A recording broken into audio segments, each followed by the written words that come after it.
Saya ke Mas Huda ya. Mas Huda, Gus Imin kan terang-terangan ingin kerjasama lebih produktif, artinya siapkah ini bergabung ke Koalisi Indonesia Maju?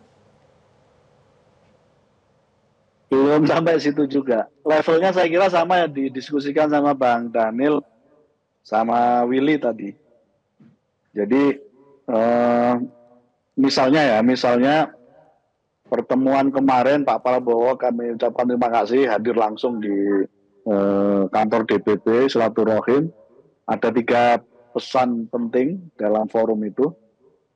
Yang pertama silaturahmi, Gus Muhaimin mengucapkan langsung selamat kepada Pak Prabowo.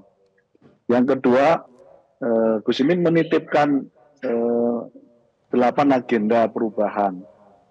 Jadi PKB ingin ini menjadi tradisi kalau pasangan Pilpres kalah harus secara terbuka berani mengambil langkah komunikasi politik, saat yang sama berani untuk mendiskusikan menyerahkan agenda perubahan yang sempat mau diusung tapi gagal.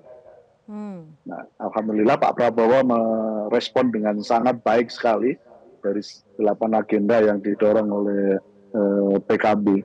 Nah, yang ketiga, Gus Imin menyampaikan bahwa PKB dan Gerindra, terutama kepada Presiden terpilih, akan memberikan support penuh terhadap kepemimpinan Pak Prabowo 2024-2029 yang akan datang.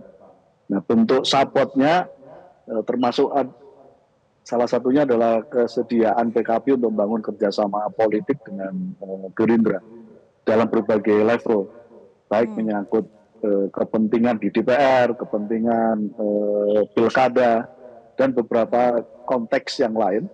Tapi sekali lagi semangatnya di kerjasama ini diletakkan kepada bahwa tantangan masa depan kita berat, semua elemen harus membantu pemerintahan baru di bawah kepemimpinan Pak Prabowo. Nah, kira-kira itu Mbak Vera. Oke, artinya bukan hanya berbicara soal pemerintahan baru ke depan, tapi juga peluang-peluang dalam kerjasama pilkada begitu ya. Nah, tapi kan dalam pernyataan di media Pak Prabowo juga menunjukkan respon yang positif gitu atas apa yang disampaikan oleh Gus Imin. Apakah artinya siap adakan pertemuan lebih lanjut untuk mematangkan ajakan-ajakan di dalam pemerintahan baru ke depan, Mas Huda? Ya pasti. Saya kira kalau pertemuan lanjut pasti ya, karena Pak Prabowo mengiyakan titipan agenda 8 agenda kami, dan tentu perlu ada pertemuan lanjutan. Kalau soal di dalam atau di luar nanti tunggu tanggal 20 Oktober aja. Jadi masih ada waktu ya? Tadi Willy benar, saya setuju Willy.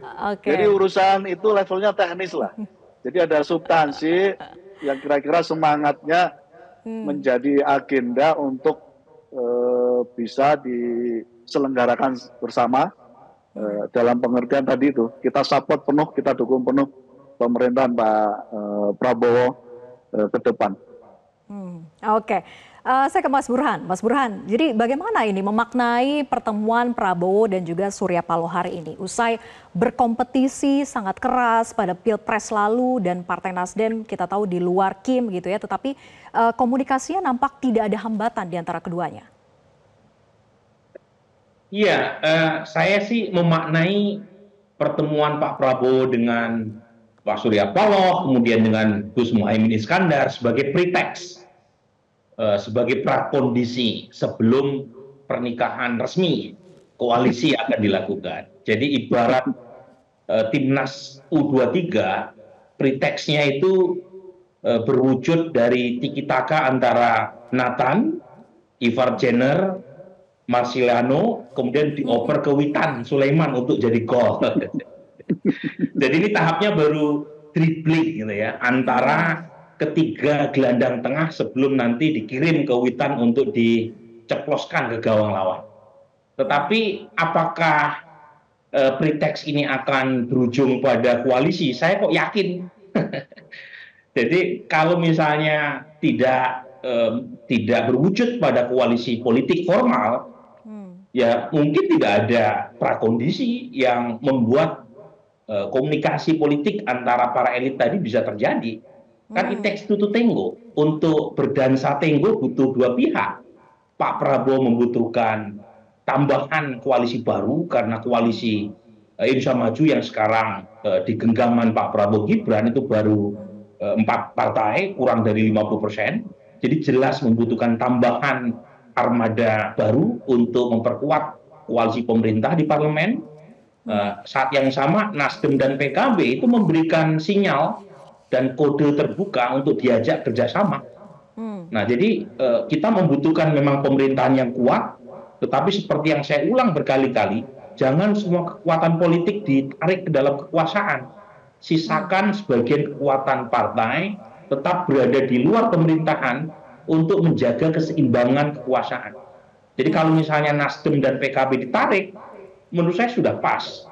Jadi tidak terlalu kecil, jadi ibarat koalisi itu koalisinya tidak mengalami stunting, tetapi juga tidak terlalu obesitas.